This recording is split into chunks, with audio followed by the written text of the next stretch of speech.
Hello YouTube, what's up? This is going to be my Bleach discussion that I promised you over the weekend, which I was not able to do. I apologize for that. I've been quite sick and I'm still recovering. So, let's just get into this. Alright, so my discussion is going to be on Ichigo. Ichigo Kurosaki being the most powerful, what's it called? Being the most powerful guy in Bleach. By the time he arrives, probably should be at this point the most powerful person. And this is gonna be out of everybody, Royal Guard, and so forth.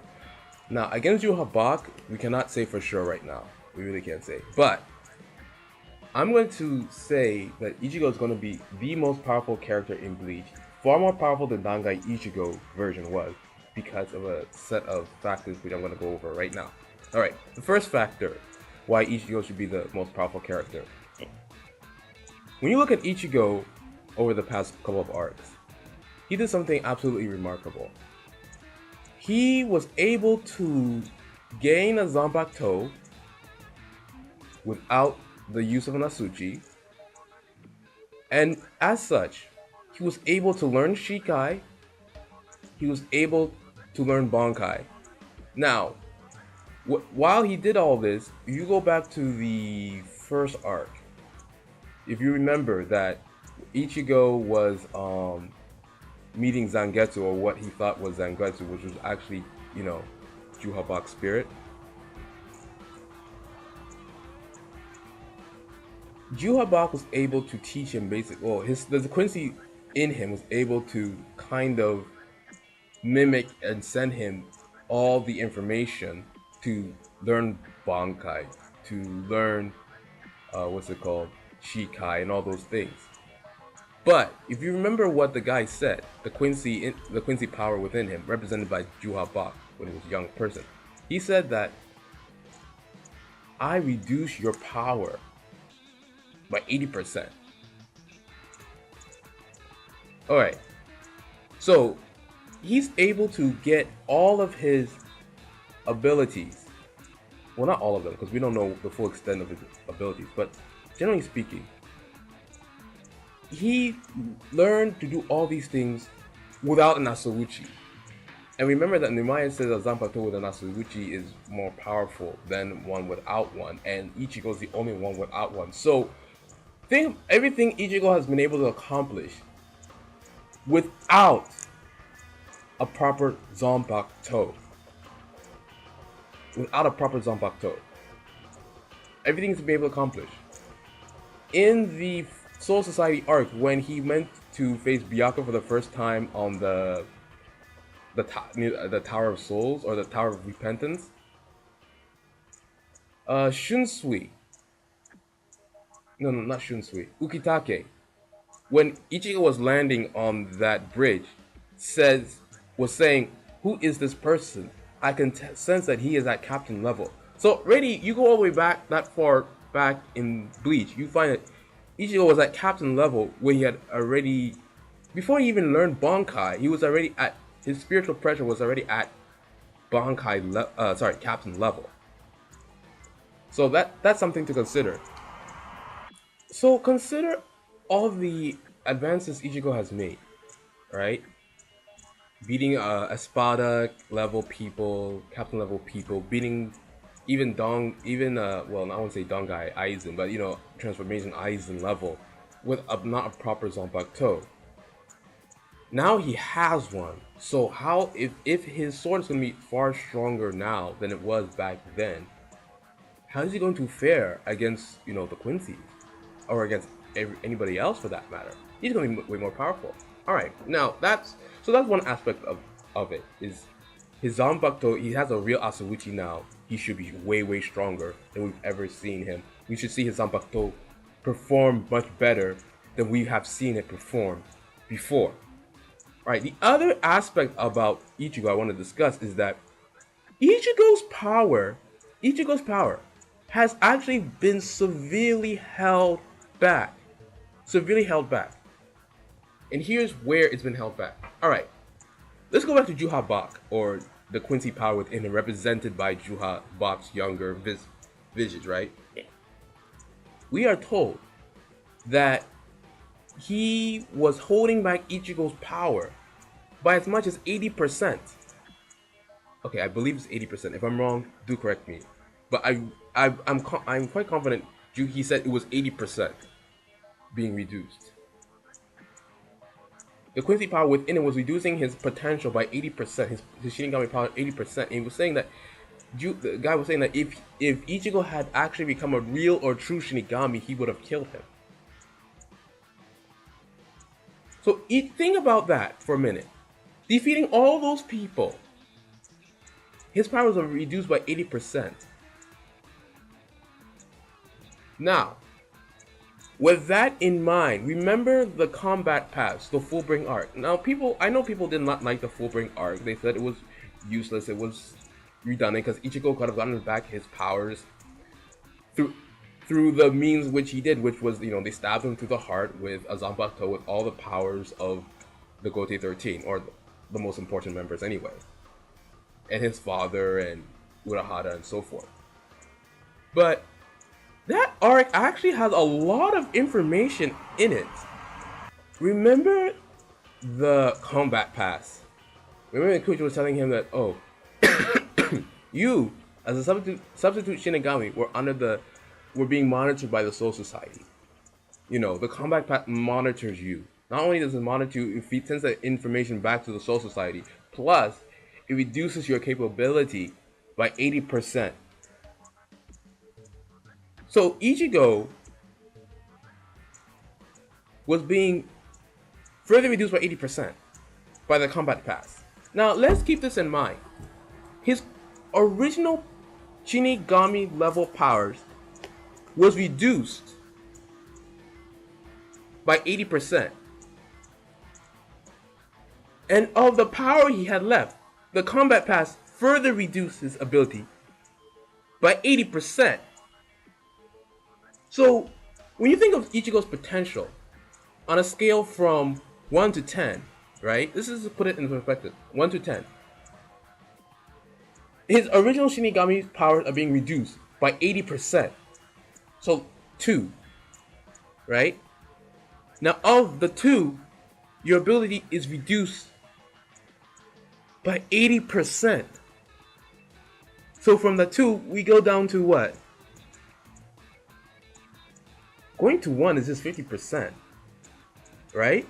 So if you're talking about 80% of 2, you're going to go up to about maybe point 2. No, that's reduction of 10%. Mathematics is not my forte. History, social science is my forte, not mathematics. But I hope you get my point. My point is that it's like on a scale of 1 to 10, going from a factor of 10 down to point something. It's below 1. I know that much. It's below 1. The point is, Ichigo's power potential, just as a regular Shinigami, is down to 0.1 or below 0.1. So, what we do know now is that the Shinigami that Ichigo has gone into himself, he's unveiled his true power potential, he's gotten his true Asauchi form. Now there's no combat pass involved now, because we know that Nehemiah sent him back into the human world and then zipped him back up without the use of a combat pass. So Ichigo's Shinigami form that we're seeing right now is not combat pass evoked. The form we're seeing Ichigo now is his true form, his true Shinigami form, without the aid of a combat pass. So no combat pass, plus now his own powers are no longer holding him back. He has taken control of his own powers. So we've gone from point whatever potential to a factor of 10, back to his 10 factor potential. This is huge. If you thought Ichigo at Dangai level was powerful, this guy should be way more powerful. So really, if you think of everything Ichigo has done, defeating Aizen, going against, a spot. I mean, think of everything he has done and multiply his potential by 10. And then you can begin to realize that Ichigo's.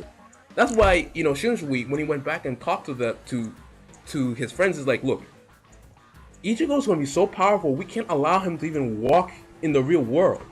He's gonna make everything evaporate just by being there. You thought Aizen was a problem?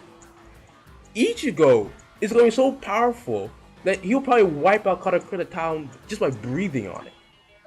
That's how much. I mean, it really makes what Shunsui said makes so much sense when you really think about the potential that Ichigo is unleashing. He's going to be really powerful. Now, remember, Byakuya has gone to the royal court, the royal guard. Kenpachi, no, actually, Kenpachi went. I believe Kenpachi was. No, did he go to the royal guard? No, he did not. No, I think he needed to be healed, but I need to. I'm gonna re-look at that again. But let's talk about people you know. Rukia, Renji. They both went to the royal guard palace, but neither of them's potential has been mentioned to be so high that they would disrupt the real world if they showed up. But with Ichigo, we are told this, specifically Ichigo, that he will never be allowed to return to the world of the living because he's going to be so powerful that the Soul Society cannot allow him to go back to the real world because he'll obliterate it, probably. Anyway, let me sum this up, alright? Ichigo is going to be the most powerful character in Bleach, past Yamamoto, past Aizen, past everything, because all the time that we have seen him in action, where he has defeated some people easily, where he struggled a little bit with some people but still prevailed, and maybe there was a couple instances where he was bailed out only because in that current condition, either he wasn't strong enough or he hadn't developed himself to a certain level in a form that was already weakened. We're going to see this guy's power jump on a scale of 1 to 10 by, 90%. No, sorry, not 90%, 9 times. 10 times what it should be. We're going to see his power jump that far. We should see it jump that far. His Zanbakuto should be much better, much stronger. And that combination alone should be enough. That combination alone should be enough for him to compete with anybody. Now, with all that said, with all that together, we have to also keep in mind that he's going to have Super Ryatsu from the Royal Guard.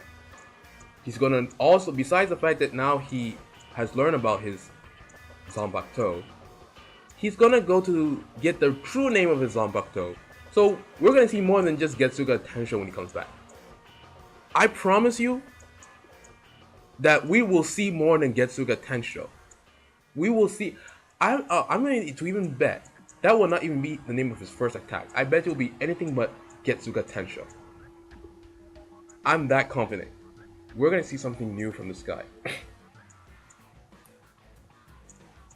So, the only thing I can say about Ichigo's character when it comes to power, the only thing that I don't really know is if the Soul King is more powerful than he is, possibly so, and if Juhabak is more powerful, because all the powers of the Stern Raiders and the Quincy's belong to him. Plus, he has Yamamoto's Bankai. So you add all those things together, I don't know how powerful Juhabak is in relation to Ichigo. And at the same time, we also have to consider Uryu character having immense power. Now, we don't know what A stands for or what his letter A means. We do know that Juhabak himself is the letter A, he said. Now, the letter A stands for, all powers? I don't know. If that is, interesting. But Uryu is also special because he was the one who survived the selection process. But keep in mind, everything Ichigo has ever done has been with his powers reduced from a factor of 10 down to point something. 0.3, 0.4, 0.5, I don't know. but that's like a reduction of his potential by so very much. But anyway, that's what that is it. Those are all my thoughts on Ichigo, on his character, and why I believe he should be far more powerful than we've ever seen any other character in Bleach. It should be dynamic. It should be exciting. Um, and in and if he's this powerful, does that mean that he'll be able to defeat everybody on his own? Will he need any help? Will the Royal Guard be needed? The only thing now I can think of is that Ichigo, Jewel Box finds a way to sneak past Ichigo or something like that and get to the Royal Guard. That's all I can think of. We saw that with Aizen, how he got to the Soul Society or got to Koda Koda Chown without Ichigo necessarily defeating him. And we see this even in the the filler arc, the Bound arc. We saw that there. Now I know that was filler. However, it's a pattern that seems to happen a lot in every arc, whether it's filler or not. It seems as though the villain tries to escape somewhere else. Either he's going to Hueco Mundo or he's going. It's like the worlds are connected to each other, and when a new world is introduced, we tend to go there. When Hueco Mundo was introduced, we never thought we would actually go to Hueco Mundo, but it happened. You know, when Soul Society was introduced, we went to Soul Society. What we can definitely say is that there have been battles in each of these different dimensions or places that we were introduced to. So can that include the Royal Palace? You know, if we look at the pattern of what's happened in the arcs, where we get an introduction to a new place, and then there's been an infiltration there, and then there's been battles in that area, it's safe to assume that the Palace Guard, it could happen. I mean, the Royal Palace, we could have battles in the Royal Palace. We don't know how the story's gonna go. Now, at a micro level, a lot of the battles and, you know, the flow of, you know, that part of the storyline is sort of predictable. I mean, some of the things have been a lot of cliches, you know, repeatings of themselves, like Byakuya coming to save little sister. But at the macro level, looking at the story, we really don't know where Kubo's gonna go with this. I really don't know for sure where he's gonna go with this. But we do know that Ichigo's going to win in the end. But how and what he'll have to go through and what levels of power he's going to face, we're not sure. And how is Ichigo going to defeat Juhabox Bankai? I don't know, but let's wait and see. Hey, let me know what you guys think of the discussion. Write to me, let me know, share your own ideas. If I'm wrong somewhere, please let me know on some of the facts. There were a few I wasn't 100% sure of, but there are others that I was a bit more sure of. But, you know, just let me know what you think. Write, subscribe, and all that wonderful stuff. But this has been my Bleach discussion on Ichigo and on his level of power. Anyway, for more, stay tuned. This is The Crossover signing out.